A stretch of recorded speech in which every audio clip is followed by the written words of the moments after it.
Record. Okay, so welcome. We are on page 136. And the discussion today will be around ownership. Do you own your home?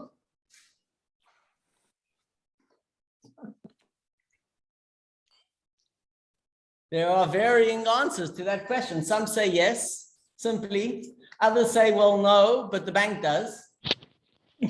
And yet others say that my home owns me. So ownership is a tricky thing. Ownership is tricky. We also dealt with the idea that you have varying different people, and questions of ownership are going to get a little tricky. If you're not sure about ownership, then often you're in competition with somebody else, welcome, who is sure, and he's saying, yeah, it's mine, and you're saying, no, it's mine. And who is it really? What if something gets lost? Who does it belong to? So these are some of the things that we'll discuss in the question of ownership tonight. And what value is there to what you own? What Jewish value could we relate to ownership? I think it's a curious question because it's not so straightforward. But it's incredibly powerful. The idea that will come through, welcome, Steve. It's a very powerful idea, and I think we'll enjoy the ride. So, what will go, first of all, you have a fellow Yankel who one day is borrowing candlesticks from his good friend Shimon, who lives next door. And Shimon, he happens to have an extra pair of beautiful silver candlesticks that his wife doesn't use because she has an heirloomed pair that she got from her mom, but she has this beautiful pair of candlesticks and he wants to borrow them one day. He borrows them. And after Shabbat, when he's finished using them, he comes back to his friend who lent him the candlesticks and he says, an amazing thing happened. And he gives him the two big candlesticks and a little baby candlestick. So the guy's like, well, what's this about? He's like, well, you won't believe it, but they had a baby. These two candlesticks had a baby, and here you are. Here's the third candlestick. So, the lender is really chuffed about his candlestick. He's only too happy. He takes the candlesticks home. And then the following week again, Yankel is ready to borrow the candlesticks. And sure enough, his neighbor is only too willing. He gives him the candlesticks, and lo and behold, after Shabbat, there is another mazel tov, another candlestick to be added. Wow, unbelievable. And then the third Shabbat. Now, this lender is he's like into this. This is a good deal. He lends him the candlesticks on a Friday afternoon. And then after Shabbat, his neighbor Yankel comes over with a very heavy face. And he says, what's wrong? He says, you won't believe it. A terrible thing happened. The candlesticks died. He says, what do you mean they died? Candlesticks don't die. He says, well, if they could have babies, then they could die. I'm sorry, they're just not around. They died, and that's it. So that's a little bit about ownership. And when you lend out your stuff. Ooh, Jane is also waiting. I'm glad we did the joke first. Here we are. That's actually a mashal about not adding to the precepts of the Torah, because if you add, eventually you'll end up taking away as well. But there's a fellow, Josh Gordon. I don't know if anybody's familiar with Josh Gordon. A prolific teacher. The reason he's so prolific is because he recorded the daily study sessions, welcome Jane, he recorded the daily study sessions for the Chumash, the Tehillim, and the Rambam that many thousands of people study every day. And he recorded them in audio and video, and he actually passed away. He died early due to cancer, and so he's not alive anymore, but his voice reverberates literally around the globe every day. I listen to him. I know tons of people, my friends, family, people that are new to studying Chumash or Rambam or any of these topics, they all go to him because he has a very concise and beautiful way of sharing. So his voice reverberates a whole day long around the globe, even though he's not really around, which is a very special thing. So that's a joke that he loves to tell. Let's go into student page 136, case study A. And I'd like you to just think of your intuitive response here. Your natural response, not so much dissecting, but rather just how you feel about it. Case study A. And if I may, you'll tell me if you hear clearly, but I'll ask Alan to read for us. David and Mark are friendly work colleagues. One day, David is terribly hungry at work and in a terrible rush to eat. He notices that Mark had stored some food in the office refrigerator, but Mark is out of the office and unreachable. David reasons that since Mark is absent, he does not need the food that day, and he could replace it for him tomorrow. Considering the circumstances and their general friendly relationship, David is certain Mark would allow him to eat his food. In your opinion, may David eat Mark's food? So what do you think? No. No. Yes. Yes. Okay, he's going into an important meeting, and it's just an apple. There's actually a convenience store downstairs. I mean, he's ready to replace this apple after the meeting, but he needs something to eat as he goes into the meeting. And Dave is not, Mark is not around. And so he just wants, he'll replace the apple. Can he eat the apple? Susan, I'd say no. No, it's not his. It's no matter. He's making his own calculation, but it's not his apple. Okay. And as I like to say, Susan is my neighbor, so I'll always have to ask her permission. Oh, I give you blanket permission to take anything. No, you can't do that. Anything. You cannot assume, huh? Okay, good. So unless, Susan, what would you say would be necessary? You would need advance consent, express consent. Right. Okay, and Jane, why would you feel that it is okay? They're very good friends. He's terribly hungry. I mean, this is not good. He's very hungry. He's suffering.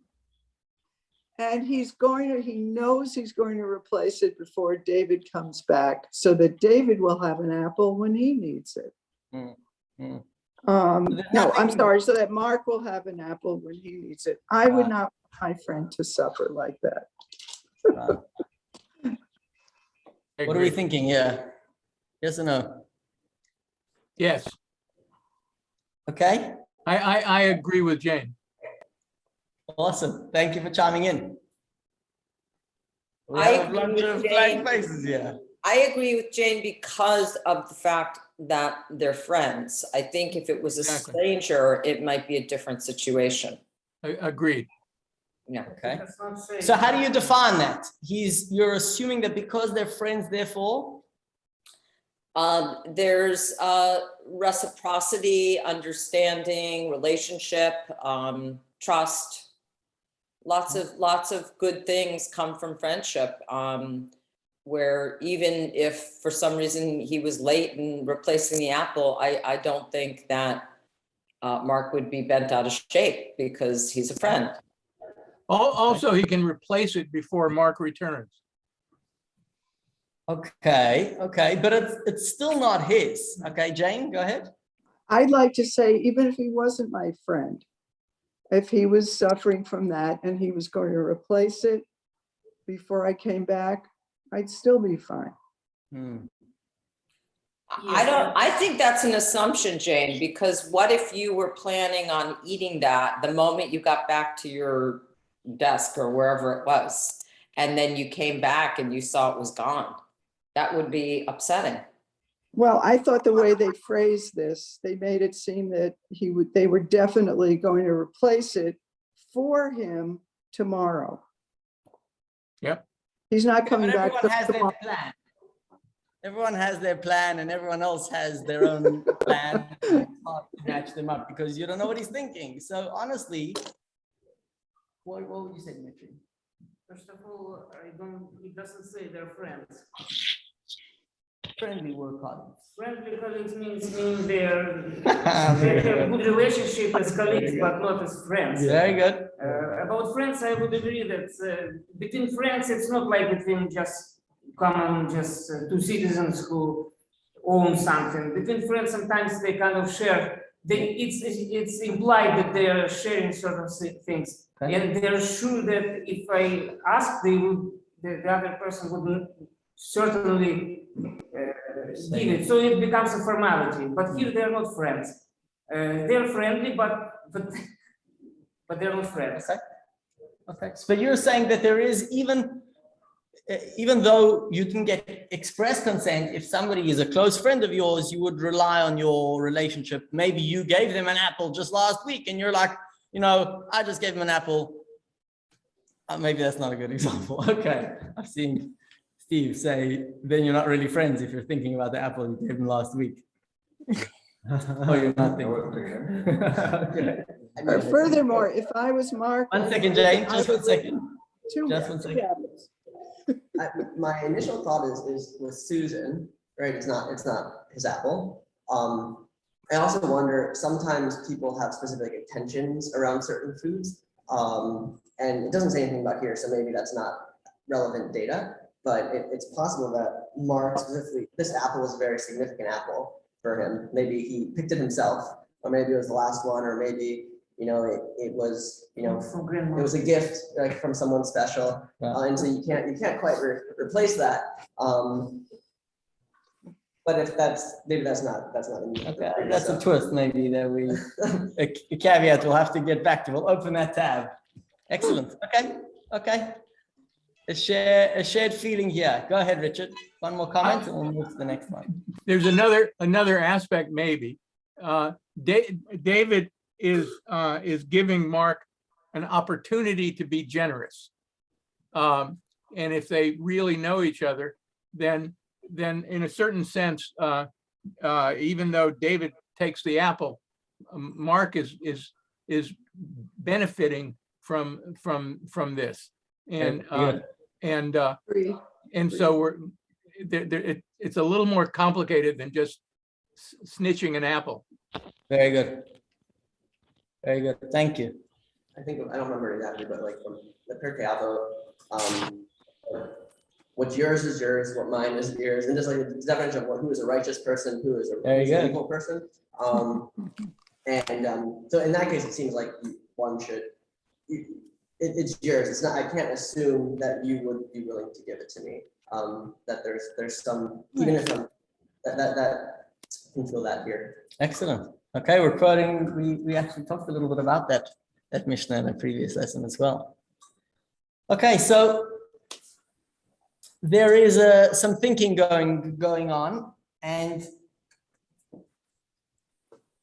what the law says may not play a role in any of these people's minds. It's like, I don't really care what the law says. I know what Mark would say, so I'm happy to go ahead with it. So in the sense that Mark may never press charges, but the question really is, if the law, especially in Torah law, means that you're doing the right thing or the wrong thing, you don't want to be doing the wrong thing. Even if it's not going to make Mark upset, you don't want to be doing the wrong thing. So ultimately, we're going to have to kind of figure out what the law says about this. Case study B. And Ronnie, would you mind going ahead? Sure, hold on. Sarah strolls along a street and discovers a bracelet lying on the sidewalk. She tries her hardest to track down its owner to no avail. Keep going. Yes. Leah strolls along. No, wait. What's the question? In your opinion, may Sarah keep the bracelet? Please write down the answer if you have a pen with you. Not clear, or what's the other option? I mean, if no, what should she do with it? Good question. So she tries her hardest to track down its owner and to no avail. Excellent. So she tried already. What does she do now if she cannot keep it? Brilliant. And so we'll have to consider that as part of the question. Like if she can't keep it, then what? What, it just sits there? But can she keep it? Or maybe can she use it? It's if you know what? It matches her favorite blouse. Think about it. She was just looking through her stuff and she realizes she lent out her piece of jewelry that she usually wears with this blouse. And here she has a bracelet. She's tried her hardest. Has she earned the right to keep it and wear it? Or no? I think so. Okay, Alan says, yes, she can keep it. See? I'd say yes, unless someone eventually comes and claims ownership legitimately.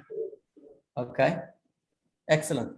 She should be ready to return if an opportunity appears, but other than, if nothing will, if it will not be damaged by wearing it, then what's the problem? So Susan, you're saying it doesn't really belong to you.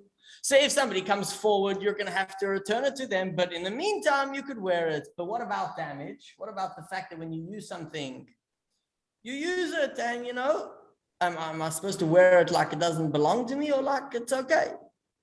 Be sure that it's ownerless. And like I said, if it takes a certain status that it's ownerless, then it might not, maybe it doesn't matter.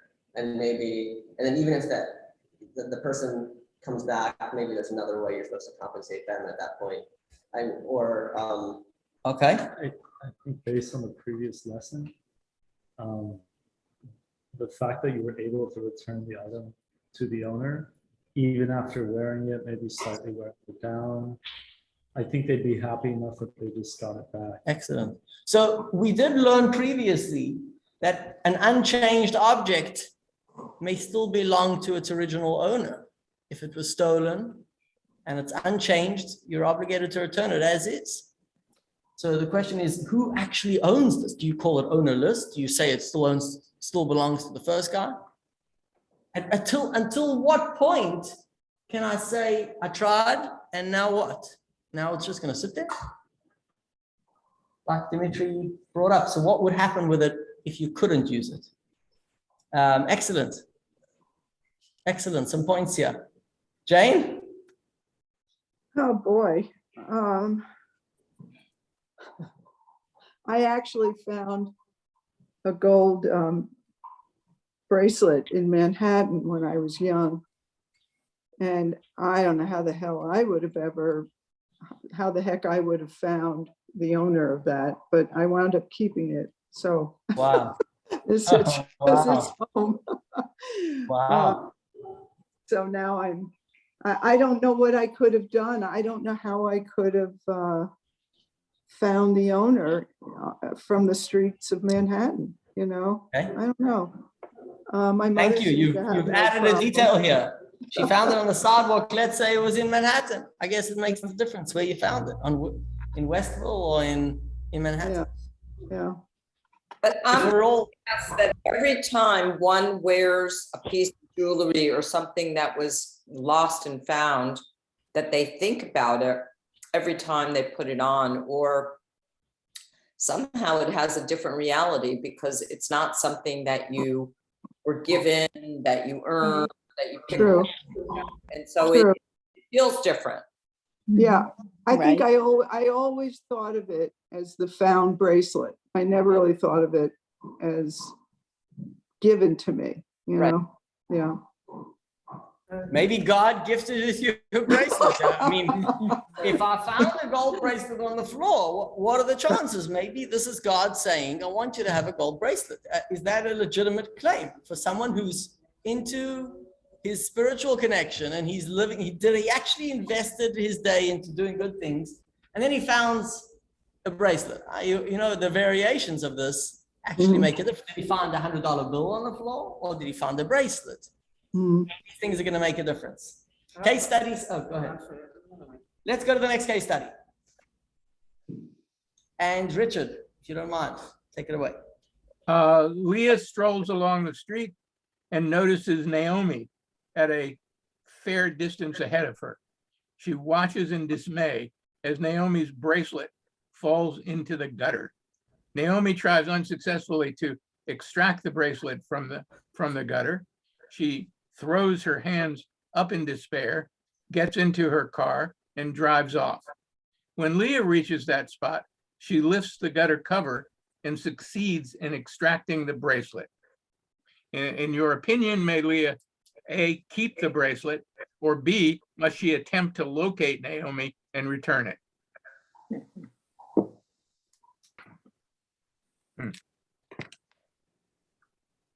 Okay, so a couple of details. She notices what happened, falls into a gutter.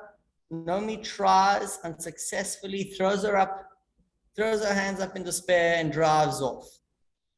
And now Leah has the bracelet. So Leah may know actually who it belongs to. Doesn't say whether Naomi is reachable, but let's say she knows that it belongs to that person. God didn't throw this bracelet down for me, but she also noticed that Naomi gave up and went away. But she also notices that Naomi attempted to get the bracelet, Very and good. So Naomi wants it. and so Naomi's not too good at extracting things from the gutter, but I would suggest that Leah should try to find her and return it. Excellent. Yeah, that's I 100% me too. Yep, Yeah. me too. Okay. I So the would- law would obligate her, or she should try and find, like, what's the obligation here? Would you say she's responsible to now find her? Or, yeah, we're getting guesses Yes. here. We're getting Yep. guesses. Excellent. Okay. You don't know. Josh doesn't know. Maybe not, actually, because it's not like she lost it and she doesn't know where it is. She knows where it is. And I would also wager that, like, she might even, her giving up might be actually her looking to find someone to help her get it out. But in either case, like, I would think maybe because nobody knows where it is, it's not like obligatory to Leah to let her know that she has it. Very cool. So I was holding my welcome for you, Akena, until we finished the third case study, but you jumped in. All the better. Thank you very much. Thank you. And I hope we pronounced the name correct. Is it Akena? You kind of, yeah, that was awesome. Akena. Close. Okay. Welcome. Thank you. My name is Hanoch, and it's good to meet you, at least virtually. Same here. Okay, so very good. 3 case studies, and each one kind of twists the ball in another direction. But the common factor here is ownership. When do you consider something available? When is it owned and it's unavailable? And if it's owned, may I use it without permission, assuming consent? And if I find it, do I have the responsibility of returning it? All these things play in. But ownership is basically the key factor here. Who actually owns this bracelet? If you find it, maybe finders keepers, losers weepers. Who knows? I'd like to share with you I get to see everyone's faces here, which is beautiful, but I'm going to share something for you to think about. What does this room look like to you? I, Let's Who make it got a big. picture of my living room? Oh no! Susan. I couldn't What does resist. this room look like? A lot of things. Hoarders, hoarders, hoarders. Okay, that's the word, hoarders. What is what is the opposite of a hoarder? How would you describe, what's the word for the opposite of a hoarder? That is, we all keep things, but what's the opposite for that? Feng shui. A monk. I missed that, Ronnie. I said feng shui. I don't know what that means. Someone who lives more minimal. Very cool. And A Steve has just minimalist, said, yeah. a minimalist. Very cool. Right. Mhm.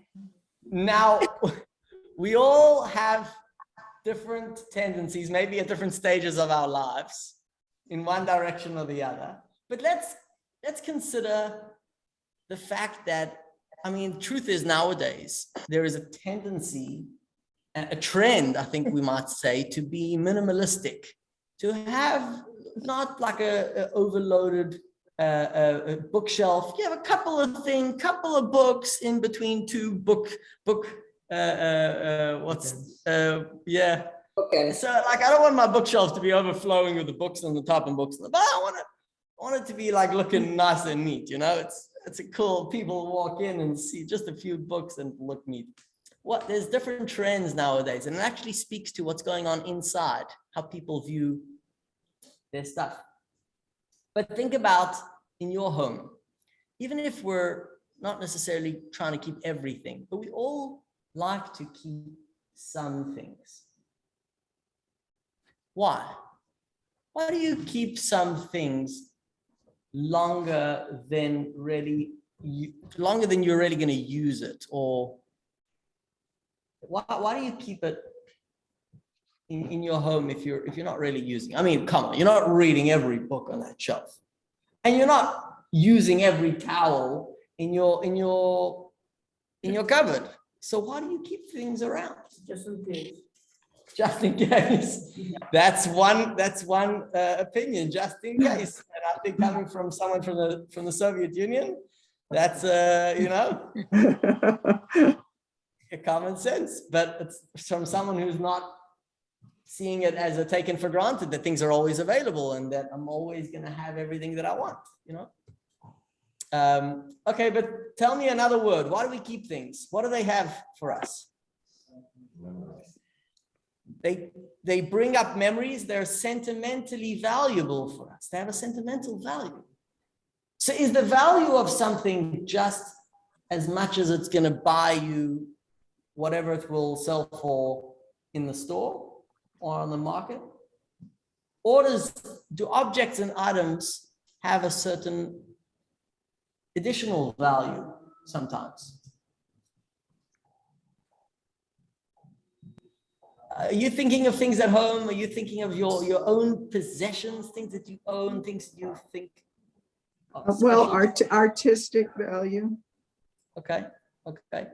So what I'd like you to consider, and this is what we're going to go into as we go into the next phase of the lesson, is what is the value in the objects that we own, in the objects that we have? What kind of value does it have? Is it only valuable as much as it's useful? Or is it only valuable as much as it will fetch a monetary price? What value do objects and items carry? They give you control. The things that you own maybe give you perhaps a sense of controlling your life in a way, even if you don't do a very good job of it, like the photograph we saw. Okay. Thank you. I mean, So I have that's things. No worries.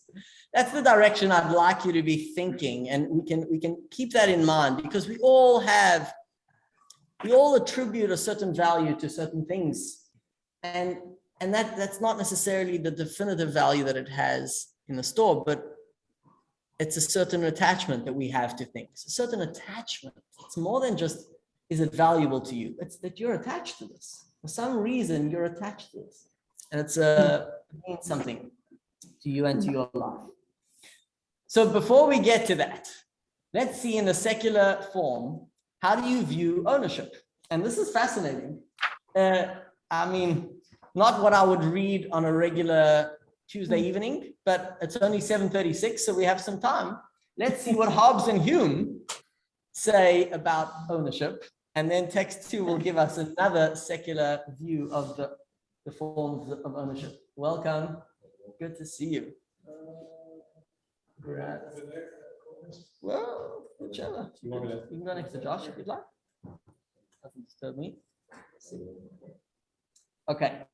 We have text number 1, and I'll read for us this text. Hobbes and Hume argue that there is no natural mine or thine, and that property must be understood as the creation of a sovereign state, or at the very least, the artificial product of a convention entered into by all members of society to bestow stability on the possessions of external goods and leave everyone in the peaceable enjoyment of what he may acquire by his fortune and industry. So you're holding something. Do you own this? Like, do you have a contract that says you own this? You have acquired it in one way or another. How does it become yours? By the convention of society. Says Hobbes and Hume, it's actually not yours, but it's easier for everyone if certain things are considered yours and that you have the right to determine how they should be used, and that nobody else could get in the way of your determination, and that other things are others. That means that you're not going to get involved in what they have, because it just doesn't, it's going to get too tricky to try to figure it all out otherwise. So we figure out a conventional, convenient, I think, way of living, which is the convention we all enter into. And you know what? With kids, you could argue from today until you're blue in the face, but sometimes they have a different opinion about ownership and and things that they've acquired and what they do or don't want to give back to you. Kids are amazing because they reveal certain parts of the societal norms that we don't really consider usually. We like, yeah, this is the way it is. And then kids remind you that no, you're not, you need to educate them or they won't necessarily agree. But this means that it's nothing inherent about it that attaches it to you.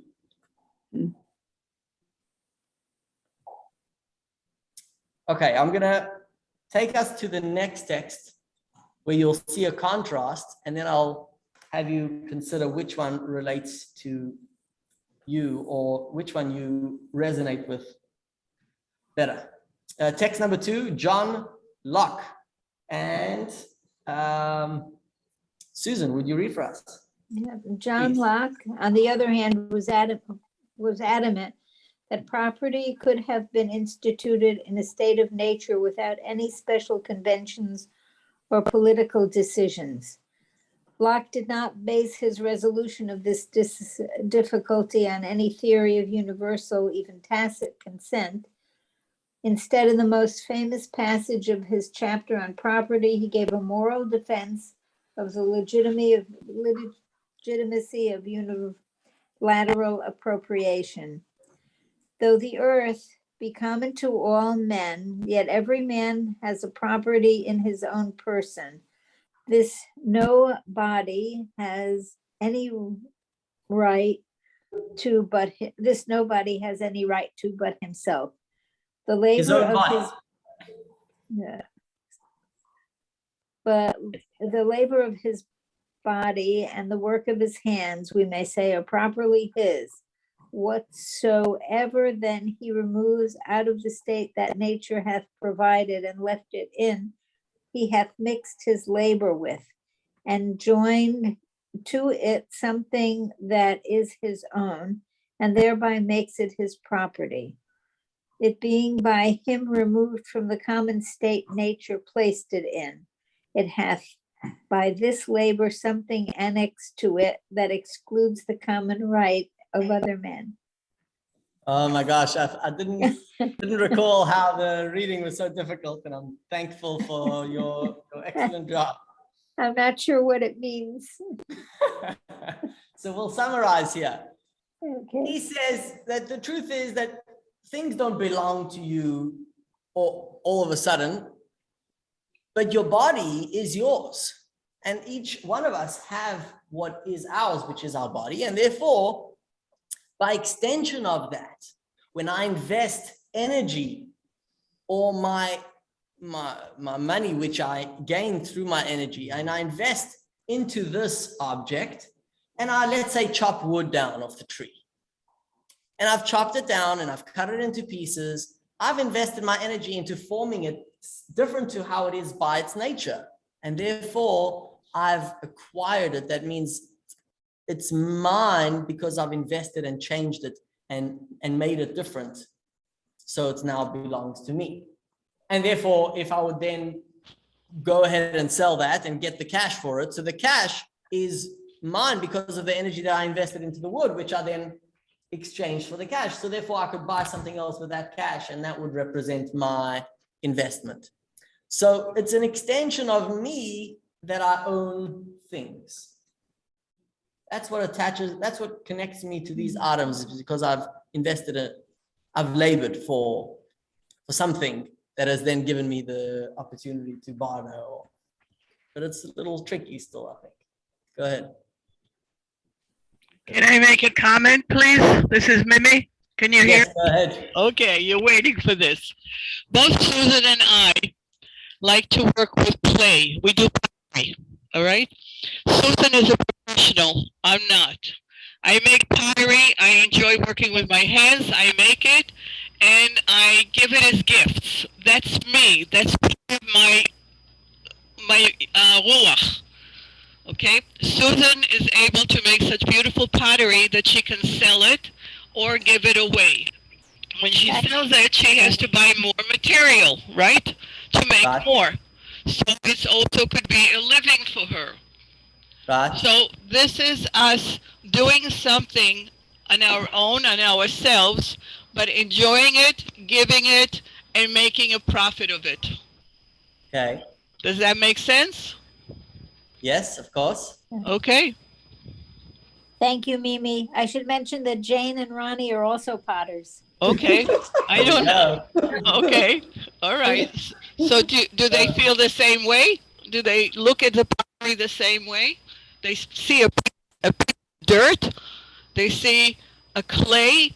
They use their hands. They use their brains. They use their love. And something comes out of themselves. Excellent. So what I understand from your comment, Mimi, is you're appreciating the investment of the work of your hands. Right. You're actually invested in something. It does definitely connect to you, and you feel close to it because you've invested in it. Correct. Excellent. Thank you. That's a great comment. Why is it like an axiom that, for example, my hands belong to me inherently? Who said that? Is it not a consent also? Okay, I think that would be a difficult argument to argue that your hands don't belong to you, and that who do they belong to? Somebody else? To Hashem, to the nature, to the society, to whatever, depending on what, Okay. you know, Fair comment. depending on the consent. Fair comment. You'd be surprised how true that comment might actually be. Excellent. Go ahead. I feel like the pottery comments resonate, and I think of like often, and I struggle to understand this, but I think last week I read something that made me make sense of this. So like in davening, we say Koneh HaKol. So Hashem is the one who the creation and the acquisition go hand in hand, and that Koneh HaKol in terms of a different way is the idea of ownership and acquisition. But I always thought like, oh, that's the creator of all, but it's actually also the owner, the one who acquires. So through the act of creation, God acquires everything. Cool. So there's an intimate connection between creating something and ownership. Cool. Excellent. That's a great example. Thank you. So God is called not only the creator of the world, but he's also referred to as having acquired everything. I mean, if he created it, why did he have to acquire it? So I think Josh is saying that those two steps, it's just two steps of the same process. He created it and thereby acquired it and acquired a connection to it. So everything in the world is really, who does it belong to? Belongs to God. That wasn't the next text, but that is a truth that we have to always consider.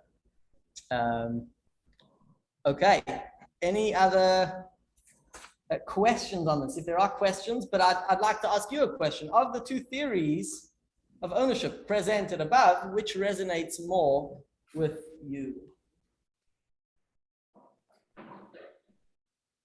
Okay, Jane? I say both. Both. No, and I'll tell you why. I'm not being flippant. When I look at text 1, I think of things like property. Now, land doesn't really belong to you.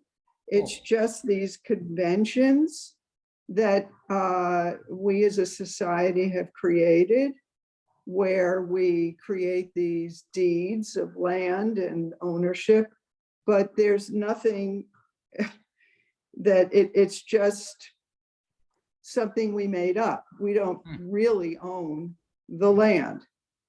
And yet when I look at text 2, I absolutely think of a furniture maker who cuts down a tree and creates a beautiful chair out of it. And so I do believe it's both for me. Excellent. Okay, thank you. That's a very, very cool perspective. But you're essentially saying that there are definitely things that we say that we own that we don't really own. And the things that we do own, it's because we invested personally and directly into them. But how does that change the status of the item? The status of the item is that it's yours. And let's say it wasn't in your possession now, and let's say somebody else was using it. It's yours because you made it. I think this key sentence for me in the second one is it being by him removed from the common state nature, placed it in, and then him using his labor to create something from it. That to me is the key one on that one. Okay, thank you. I think the second one that bothers me a little bit is there's this assumption that everything is kind of fair game to take. And so like there's no current status of like ownership before we take it. And so like there's no like, oh, well, nature is God's or the earth is God's. And then, there has to be some sort of awareness of that before I can take it and make it my own. Okay. That piece feels to be missing. And like some sort of limitation on that, so I feel like there's danger. Okay. I think the first one implies that too, enjoyment of what he may acquire by his fortune and industry. It's like, I made fortune upon my neighbor's tree when he's not home. So I think like if you want to really scrutinize both of them, but let's not take them out of. He probably meant it in a way that would be. But I hear you. It seems like it's open. Excellent. How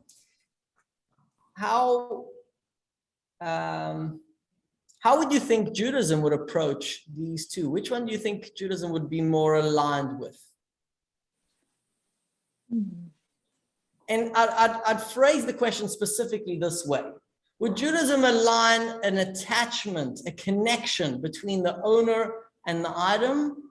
Or would Judaism say, it's not really yours, it's just a conventional, convenient way of looking at the way we need to proceed as a society? I just think of like the holiday liturgy. We use a lot of metaphors relating to, like in the Potter as an example, like Anu HaChomer, I'm forgetting the language, but like there's this relationship between the creator and the created thing, and there's some sort of connection that is inherent between those two, and that's what makes, I think, the poetry powerful. Okay. So Josh is saying there is an attachment to something that you own, but specifically again, because of your investment in it. If you didn't invest in it, why would we say you own it? Relationship or some sort of. Okay, go ahead, Jane. I think I would probably think it's text one, and it comes more from, you know, what we always learned, that this Native American chief who said, you know, we never thought of ownership of the land because we believe that the land is owned by, I forget what they call it, Mother Earth or whatever. And I could easily substitute that with Hashem. Oh, So okay. seeing that everything that is there is really Hashem, and we just sort of use it. Okay. So the connection to me, how does it connect to me? It doesn't have any connection to me. It just connects to God. No, I would say that Hashem wants us to use the stuff. That's why it's here. That's why we're here. And the whole earth was created for that purpose. So if all of creation depends upon how we use it, then there has to be a reason for us to be using it that God thinks is good. Excellent. To make it a holier world and to infuse more holiness into the objects that God has created and that we're using. Beautiful. Okay, so you said a lot there. Thank you, Ronnie. And that's exactly what we'll give a little bit more context and a few more words to. But inherently, the question is, do you have an attachment to your things, to your stuff? Or you just have control over it, and therefore you could do really whatever you like with it? Is it attached to you? Do you have a responsibility for it? And what about something which you don't know who the owner is? Should it just sit there? Or should you use it because everything is meant to be used? What is the value of a thing? What is the value of an item? Is its value its use or otherwise? Okay, we're going to get into this discussion by visiting a story from the first book of the Torah, a mysterious wrestling bout. Very cool story. And the Talmud addresses the story, and that's where we're going to find some interesting discussion. Text number 3 is about the story with Jacob coming back to his homeland, coming back to the land where his parents were living after spending some number of years sojourning by his uncle and building a family. And now he's coming back with his wealth and his family, and he's got one more thing to deal with before he's really able to settle down. It's a pretty big thing. He's got to deal with his brother, Esav, who's really out to get him. Or at least he feels like there was nothing that he's done to change the status quo. Status quo is when he left, he was being chased for his life. So what do I do now? Now I'm going back to the territory where Esav is hanging out. And indeed, he sends out these people to find out, messengers to find out where does his brother stand on the matter. And they tell him his brother is actually approaching with 400 men armed to the teeth. He's ready for war. And so Esav is ready for war, and Jacob's got to prepare. How does he prepare? He prepares by first setting up his camps, his different familial camps, and he sets them up. And part of that process is taking them from one place to another over a river. And it says that he's now proceeded to take his whole family across the river. Vayivaser Yaakov levado, and he lands up all on his own on the one side of the river. What's he doing out on his own? Well, what actually happens is that because he's on his own, he's vulnerable, and he gets attacked by a man who's also referred to as an angel, and he's attacked and he has this fight and he comes out injured, but thank God he's okay. But what was he doing on the other side of the river all by himself? He's got a whole family to take care of. So let's see, Genesis 32, text 3. Vayikachem. Jacob took his family and transported them across the stream and then brought his possessions across. His family and his possessions are both across. Now Jacob is left alone, and the man wrestled with him until the break of dawn. Well, says the Talmud in Chulin, the Gemara says, Rabbi Eliezer explains that the reason Jacob found himself alone and exposed to danger was because he had returned to get some small jars that had remained behind.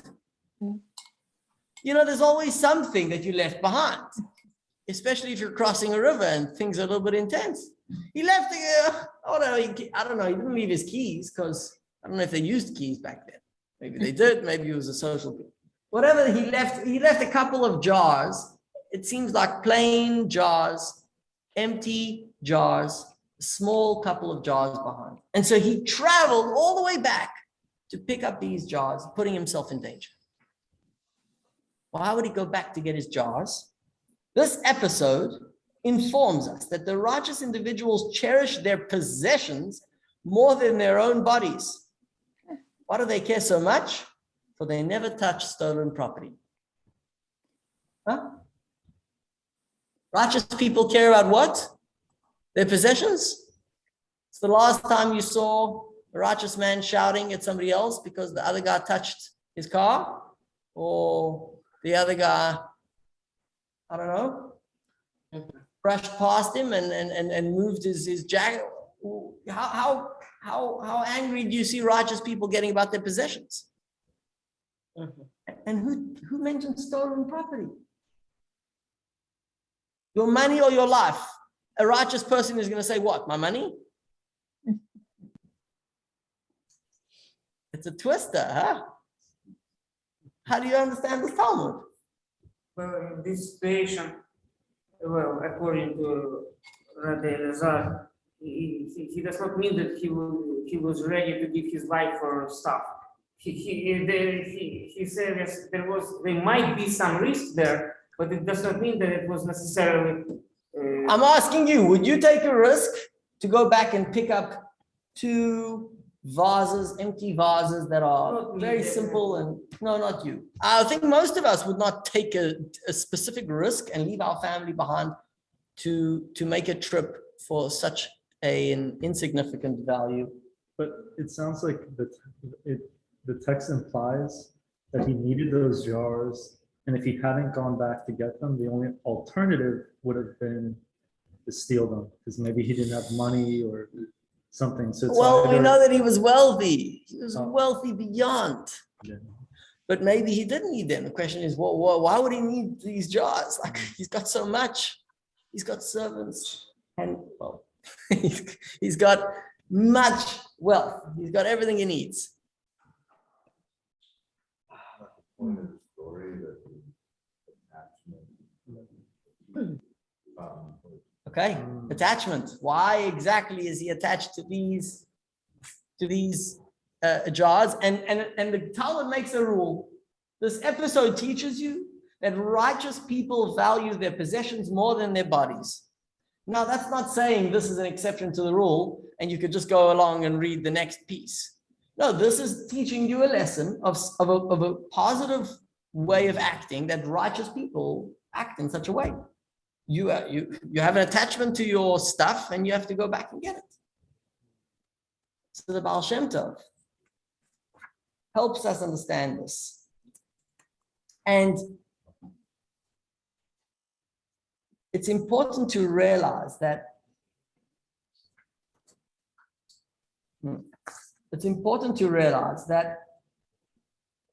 every statement, especially one such as this, is full of content. And it's just the surface of it, but they really meant a whole lot more than you could see what in their writings.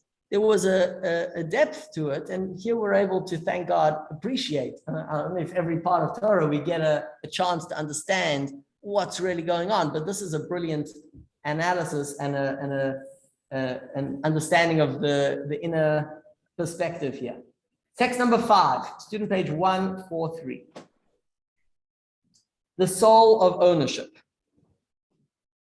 And I'd really like to invite somebody in person to read. Steve, would you not open? You want to go? No. You're welcome. Okay. Oh, you can borrow. That's good. There we go. Okay. I think that should be good enough. We are page 143, soul ownership. Yes. The Torah is highly protective of people's personal assets. This is a result of the major spiritual principle that whichever material item we use, regarding to wear, to eat, utensils to utilize, we derive benefit from the spiritual force present within each item. So the existence of that item is sustained by virtue of spiritual presence within it.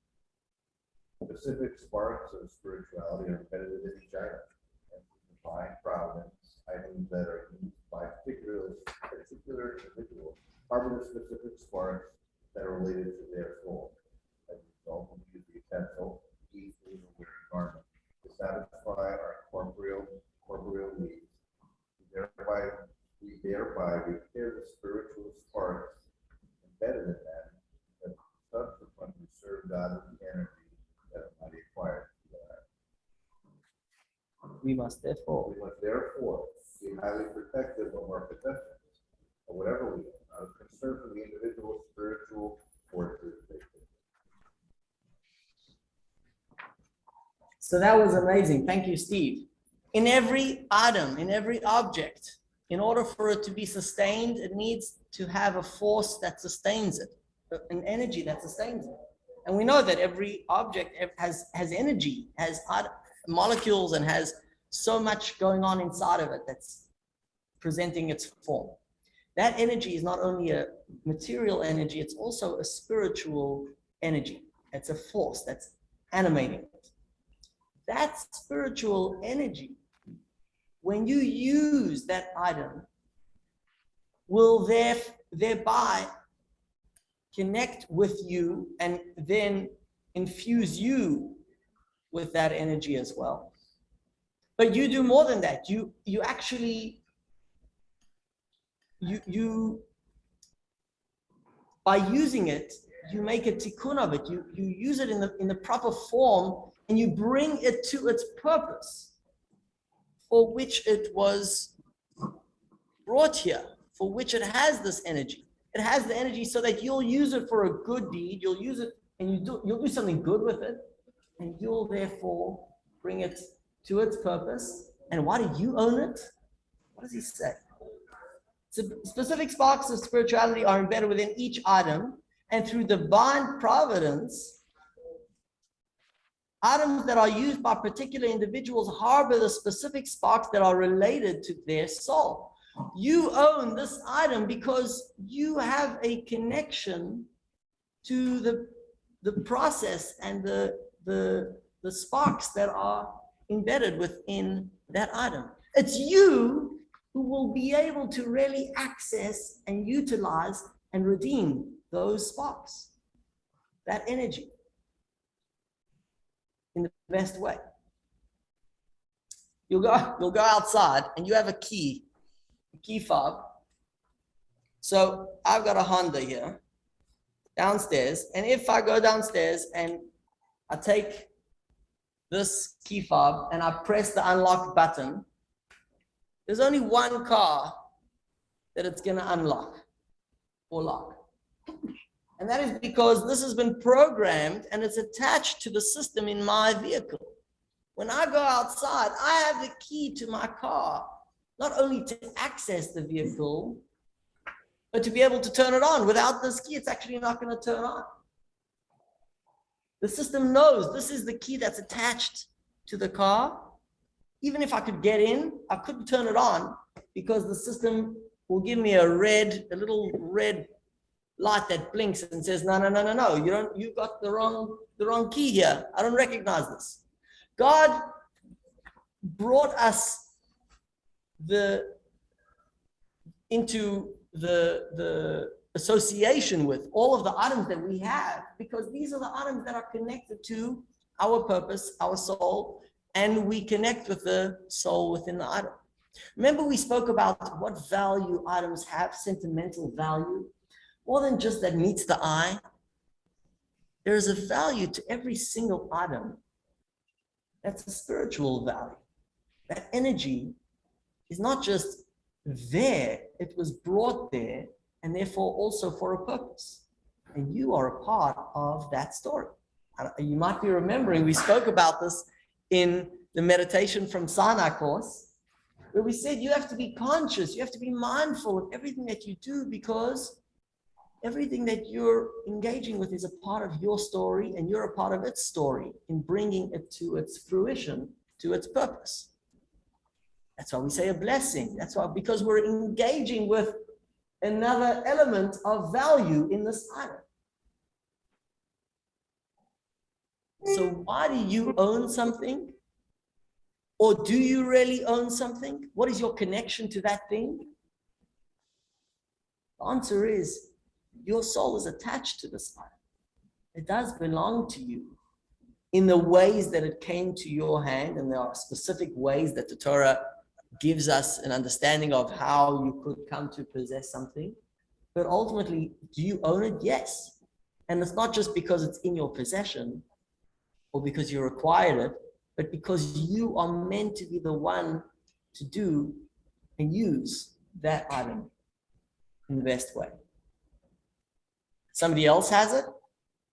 Well, they might have it in their possession, but they don't really have access to using it and really appreciating and making the most of it. That's the way Torah perceives the items that you have in your possession. And that's why you've got to be careful about your stuff. Could you consider that just throwing something out because it's not valuable to me now, or I'm interested in something else, just throwing it out is... So the couple on the picture was right, actually, having all that stuff around in the living room. So that there is an obvious need to also be productive and balance the use of everything, or just holding it, and how are you using it? Good question. Am I just holding it, or am I using it? Just holding it is not enough, in a sense. You've got to think about, how can I use this and make the most of it? But is there a time span? Like, I mean, maybe you were destined on a soul level to have something, but how long? And what if you have a painting and you lived with it for a while, and then you give it to one of your children? And so you've given it. That's also a use. You've been generous with it, and now you've directed it. So as part of the plan, now that item is then going to be further kept in use by somebody else, and you've taken it and directed that energy. So essentially it's connected to you, and you've used that energy and directed it to a specific end goal. By giving it to somebody else, that's also a direction. And then they're going to use it, and obviously it therefore has another stage of its life, of its purpose.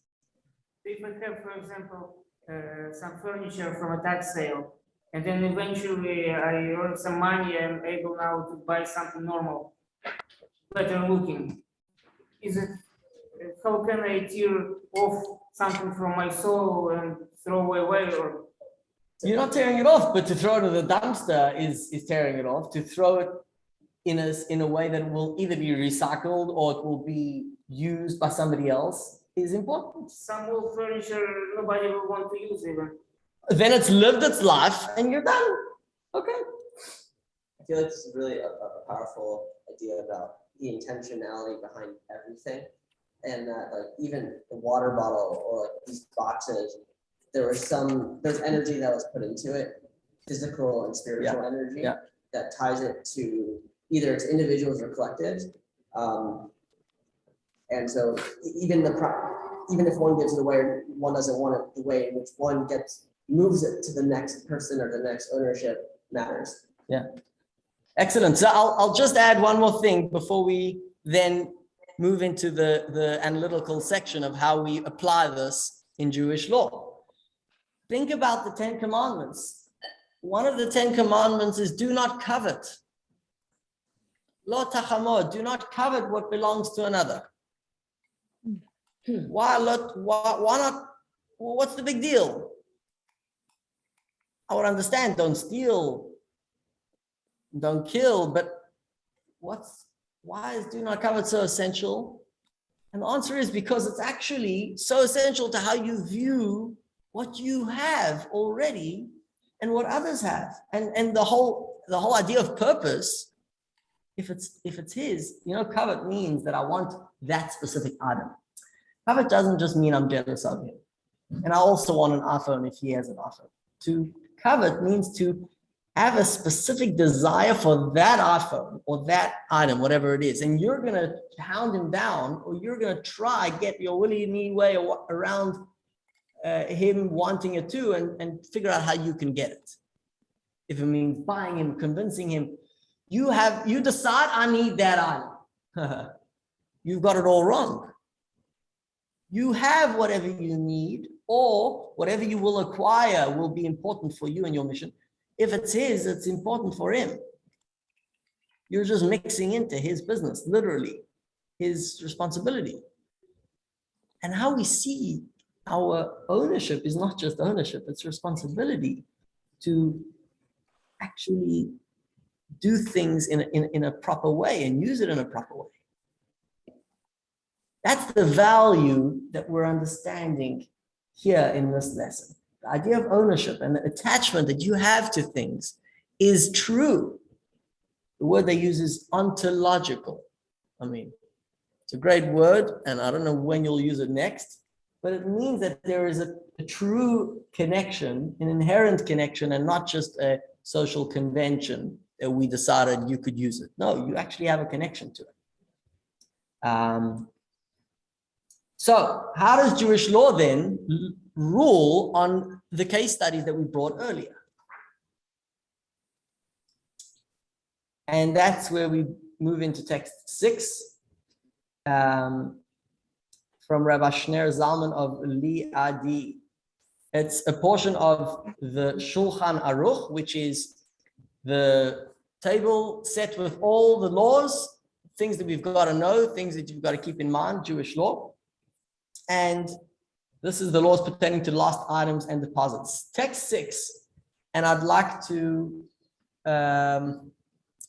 hear from Tzvi if you're available. We haven't heard yet from you. Sorry, Rabbi, I can't really join in because of my cough. All right. Okay, thank you for the response. And I love everything that's going on. Oh, excellent. Okay. Ikenna, could you help us out with text 6, page 144 here? Sure, absolutely. The English or Hebrew? The English. Right. If you enter a private orchard or garden, you may not pick its fruit without express permission from its owner. This applies even if the owner of the orchard is your dear friend and will certainly be extremely pleased to hear that you enjoyed their fruits. Nevertheless, since the owner is unaware of your actions in real time, it is forbidden to benefit from the fruit. Well, there you go. And we'll add one more detail here. This principle applies in all similar cases. The public must be cautioned regarding this law because it is commonly transgressed due to lack of awareness. Well, David and Mark, and having a bite of Mark's apple, listen, it's Mark's apple. And the Alter Rebbe, the author here is having it very clearly defined that you can't assume consent unless consent was actually expressly given. Even if he's a dear friend, and even if you know he'll be happy, and he obviously has more apples. Somebody said earlier, what if maybe there are no more apples? And this is literally like the last apple that Mark was relying on coming back to. No, here there's more apples, and yet you're not allowed to just take, even if we're friends.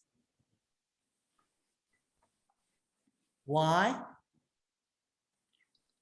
Let's consider that if Mark is not involved in this process,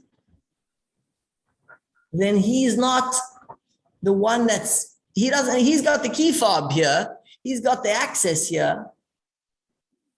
You may enjoy the sweetness of the apple, but that apple really wasn't meant for you unless Mark helped you access it. And then it was meant for you. It's interesting how Baalim is plural. It says Midas and Baalim. And they're talking about a specific owner. I guess it's because it's that's just There's a something- term. Yeah, there's some future or something.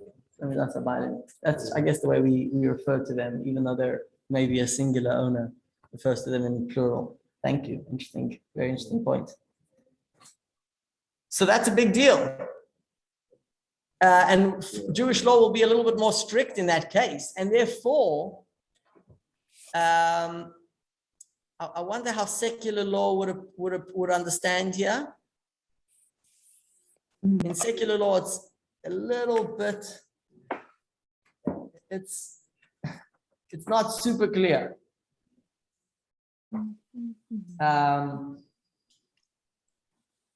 But there is discussion about when and how you make assumptions of consent, and the point here is that even if in secular law you were okay, or for sure Mark is not going to charge you for having taken that apple, but if you're not meant to take that apple and it's against the law, against Torah law, then you're just not getting to where you need to get to with this apple. It's not going to help you succeed much in the purpose of your upcoming meeting. How about lost property law? What does the secular law say about lost property? And Dimitri, would you help us with that? Text 7. At common law, a person who found lost personal property could keep it until and unless the original owner comes forward. This rule applied to people who discovered lost property in public areas, as well as to people who discovered lost property on their property. Many jurisdictions have statutes that modify the common law treatment of lost property. Typically, these statutes require lost personal property to be turned over to a government official, and then, if the property is not claimed within a set period of time, it goes to the finder, and the original owner's rights to the property are terminated. Hey, that's very interesting. So you may be able to keep it, or if they say in your town that you need to return it, not return it, you need to give it to the government or a specific group that will hold it, and then it eventually will come to you. But at some point, the original owner's rights to the property are terminated. That's a strong word. It's not like you just have the opportunity to use it, but his rights are terminated. What does Jewish law say? Text number 8.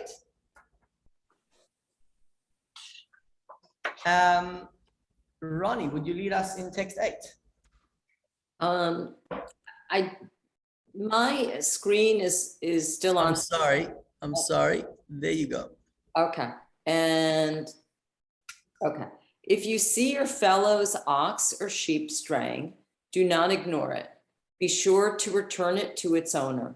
If the owner is not near you, or if you do not know the owner's identity, take it home with you and keep it until they come for it, whereupon you shall return it.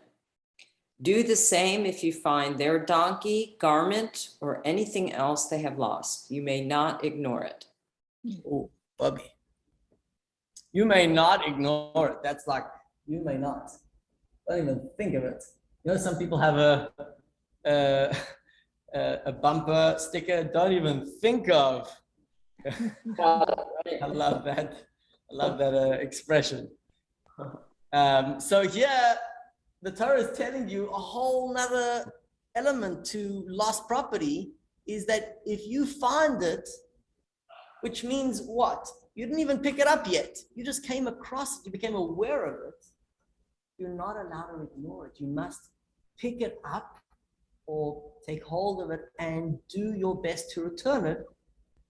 Or if you don't know how to return it, hold it. Keep it until the owner comes forward. So is it yours? No, it's not yours. Do you have to pick it up? and seek out the owner? Yes. What if you can't find the owner? Still not yours. So what do you do with it? Keep it, wait for them. You keep it and you wait for them. Big deal here. You have to keep the object until they come, and you cannot use it because it's not yours. Well, that's just thinking of David and Mark. If it's not yours, you can't use it. If he didn't give me consent to use it, I cannot use it. Even if he's not around, and even if I don't know how to get a hold of him, I need to hold it for him. So when does this apply? And how does this function? What if I found a $100 bill? How am I supposed to know who this belongs to? Who owns the $100 bill? Somebody dropped it. Is he ever going to come back for it? What about a bracelet? It's definitely owned by whoever dropped it. But how do I just keep it and do nothing with it? The situation is for money different than for physical things. Very good. Very, very good. So there are differences here. Also, with a sheep and a donkey, you have to feed it. So there's that issue. Excellent. Thank you. Thank you. So Shmuel's brought up, what about having the responsibility for it now? Hello. I'm just walking, I'm taking an evening stroll. I didn't decide that I'm going to be responsible for this guy's animals. I mean, honestly, you have a lot of people that find a lost dog or a lost cat, and they're generous in doing the best to care for it and try and finding the owner. And I think that's going more than they need to. They do it because they care about the animal. But what if it was an item that you didn't really care about? It wasn't going to die if it sat on the street. So Jewish law says you've got to pick it up and you've got to keep it and hold it. So the truth is, when it comes to the animals, Jewish law would say, don't find yourself in a loss, sell it, and then hold on to the money for the person. So you don't have to end off for a loss in your responsibility to keep it, but you also have to prevent the loss to that item. So if it's an item that needs to be cared for in one way or another, let's say clothes, you shouldn't stick the piece of clothing in the bottom of your closet and have it sit there for 10 years. You should hang it up and every once in a while, just give it a shake. You don't lose any money from that. And that will help it retain its value, its freshness. Do you work the ox? You can't work the ox, no. So you sell the ox and you hold the money. So the money, what about inflation? Good question. Am I supposed to buy stock or what? Good question. Very good question, huh? What about inflation? I don't know. That's a good question. I guess if you can, without it costing you much effort, you put it into a savings account and it at least will hold it. I mean, they say savings doesn't hold against inflation. No. Well, you're at least preserving it. That's better than nothing. Huh? Buy government bonds. Yeah, you got to buy government bonds. That's a good question. But essentially, the responsibility for you to pick it up, A, B, to hold it, and C, even if it's not going to be used, but ultimately its use is connected to its owner. And therefore, the process of your using it is not really going to be doing enough good to legitimize your use of it. That's a big deal. Take a look at text number 9. I mean, this is a little bit perplexing, but it relates to the core of the value. If an announcement or notification, this is page 147. If an announcement or notification regarding the discovered item was made and the owner did not come to claim it, the item should remain in the possession of the finder until the arrival of Elijah the prophet, who will resolve many, many difficulties, including who this belongs to. He'll resolve many difficulties for us and he'll help you. He'll help you figure out how to finally, track down the fellow. And And I think it's important to realize how this plays out. In many societies, you'll go out onto the street. Now, I just want to picture yourself taking an evening stroll in Westport.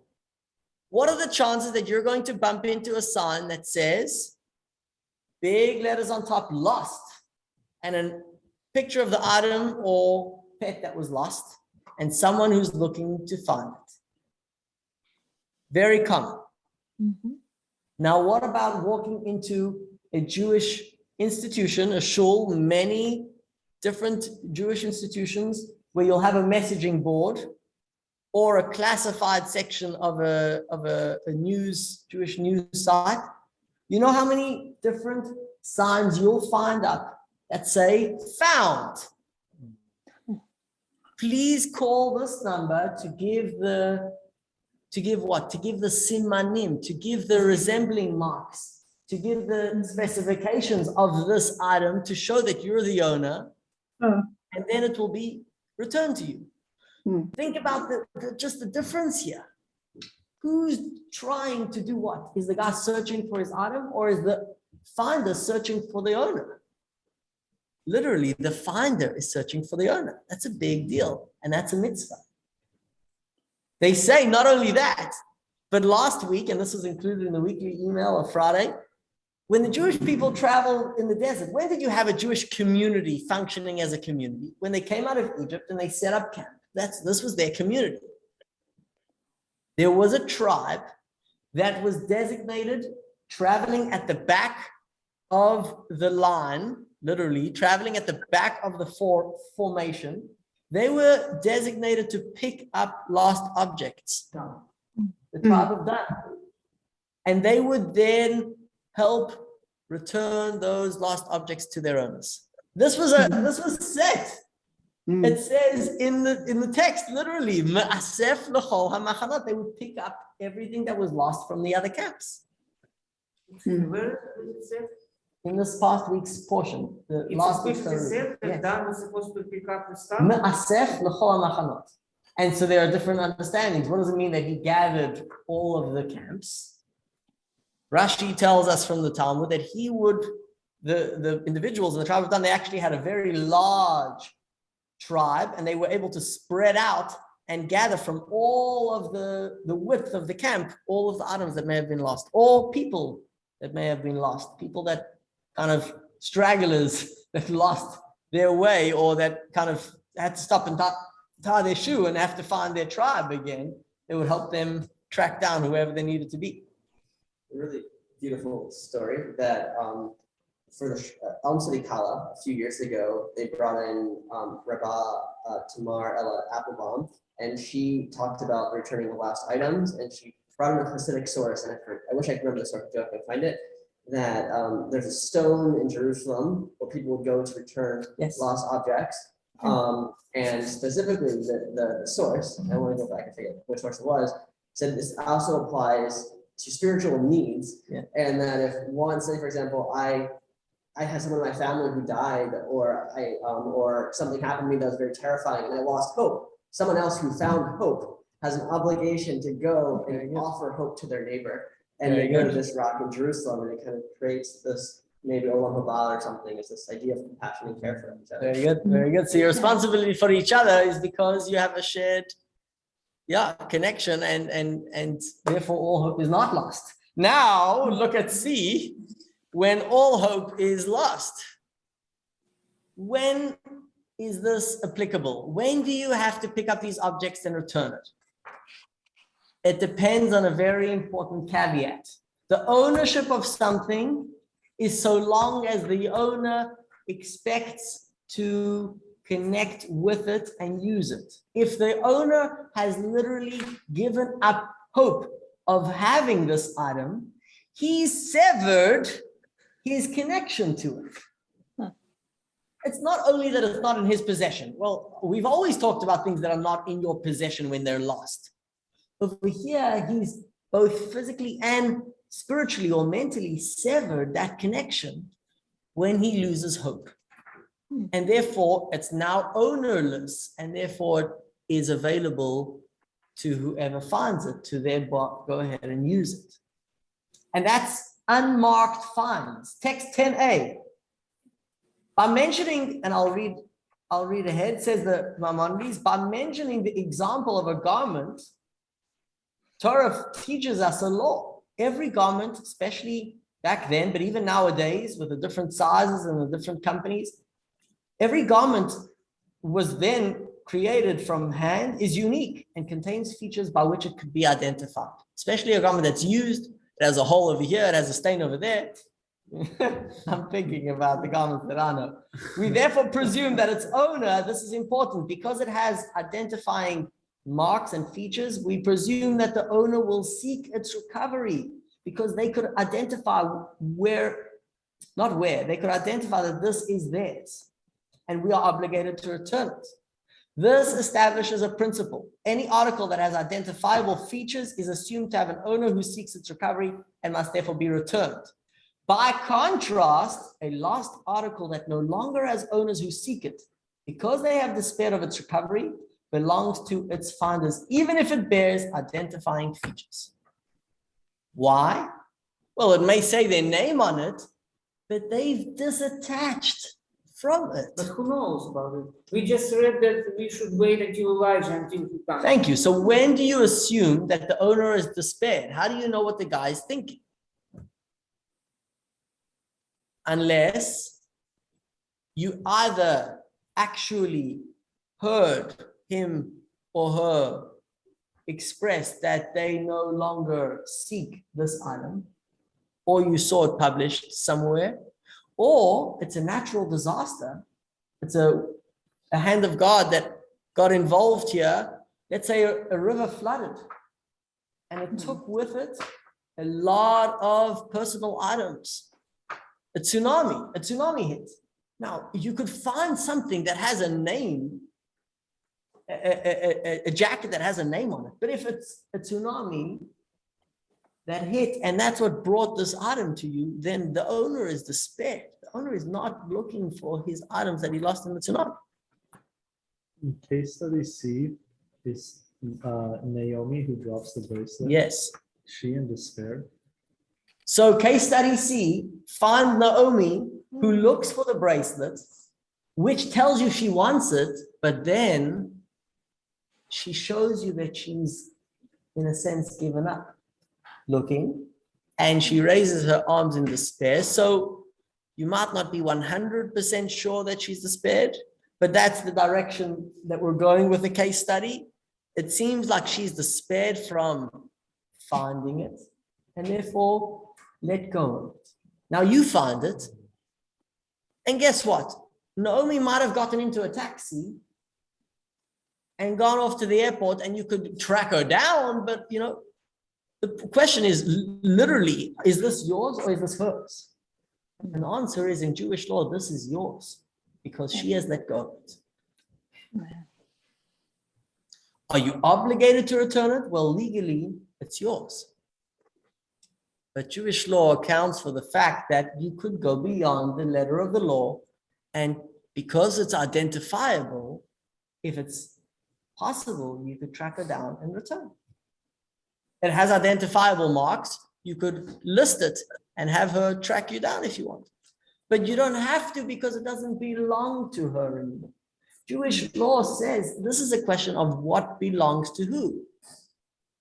If it's lost, if it has identifiable marks and you could assume that the owner seeks it, then it's not yours.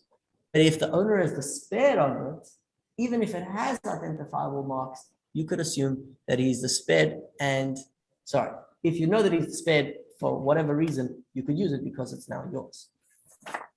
So if the ox wanders on my property, I have to sell him and hold the money. But if the ox comes to my house from a tsunami, I can keep him. Legally, his owner has let go of the ownership. Yes, it had to be attached to the owner. The process of this had to be attached to the owner. The owner either holds on to it and therefore really he's the only one that has the key for it, or the owner has literally let go, disabled the alarm for the car, disabled the system that looks for a specific key, and now it's available. Yes. Looks like Ramban doesn't allow any exceptions there. It's very strict. That you could strict in what sense? I mean, it's very particular about waiting and keeping it until Yes. light becomes. Yes. In the instances where you need to keep it and wait, you need to keep it and wait. He does not give any specifics. No, and the Talmud actually goes into it. And I mentioned before that you've got to shake it out every couple of months or whatever so that it doesn't completely lose its form. If it's a Sefer Torah that you found, you have to open it so that it gets oxygen and air, that it's not completely, it's not going to, well, I don't actually know what the concerns were because the materials and the ink they used were different. But here we have, I think, an answer to our 3 case studies. In the case where Sarah finds a bracelet, she's obligated to hold on to it and she may not use it. But in the case where you know of despair, it is now yours. You could also go ahead and look for the owner because you have maybe even a name, but it is yours. Interesting. And I'm gonna end with this. Thank you for holding on, and I know it's later than we'd like for it to be, 8:37, but I'm gonna end with this. There is a theory or a system that you have, and I forget the author of the system, that says you've got to go through your house every couple of months and pick up each and every item and say, does this bring joy? Does this spark joy in me? Or not? And if it doesn't, get rid of it. If it does, isn't there hate? Keep it. You pick it up and you ask yourself, does this spark joy in me?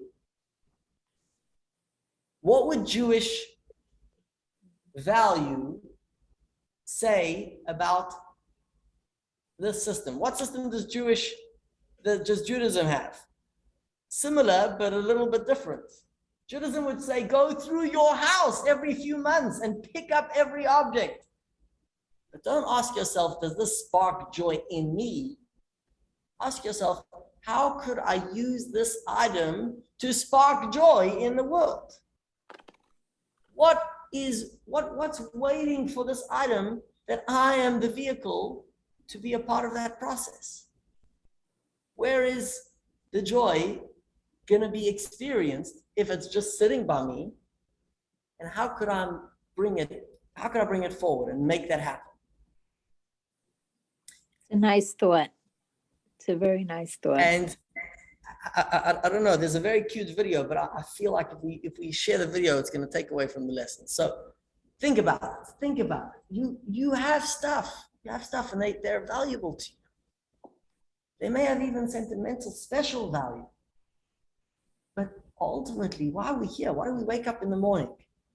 Why do we own stuff? It's because we have the keys. And there is joy. There's joy to be had. There's joy ready to be sparked. Pick it up and ask it, shake it, give it a shake and say, how can this spark more joy? You have books on your shelf. How are we using them? You have food in your fridge. You have so much. We do. We're in America, the land of plenty. We're blessed. We have so much. And therefore we have the opposite challenge where we could just take it all for granted. It's just the status quo. And the truth is, no. It's important to realize that you have these things because you have the keys. Go ahead, use them, open up those locks, get busy, get working. And it's your responsibility, but it's also your life. That will bring you life. Those objects have a life that will enhance yours. They have a spark that will literally give you energy as well. It will find an expression in your soul. So I think it's a fascinating discussion as it applies literally in Jewish law. And enjoy some of the extras here, Perspectives on Ownership, student page 160. And for next week, we're going to do Beyond Presumption of Innocence. While a presumption of innocence can protect defendants from liability, what is its true nature? Is it a declaration of uprightness? And how does Jewish law see presumption of innocence? I'll stop sharing here and I'll thank everybody. Thank you, Richard, Rabbi. Thank you very Thank you. much. Ronnie, and Thank you, Rabbi. Very interesting, informative. Thank you. The pleasure. Thank you, Ikenna, for joining, and Jane. Thanks Thank so you, much for Rabbi. having. Thank you. Thank you, Rabbi. Thank you. It was- Bye, everybody. Good night. Good night. Good night. And let's do Night. Good night. a roll call here. Thank you, Dimitri, Josh. Thank you. Gosh. Well, there you go. Give away, guys. You're up on the screen.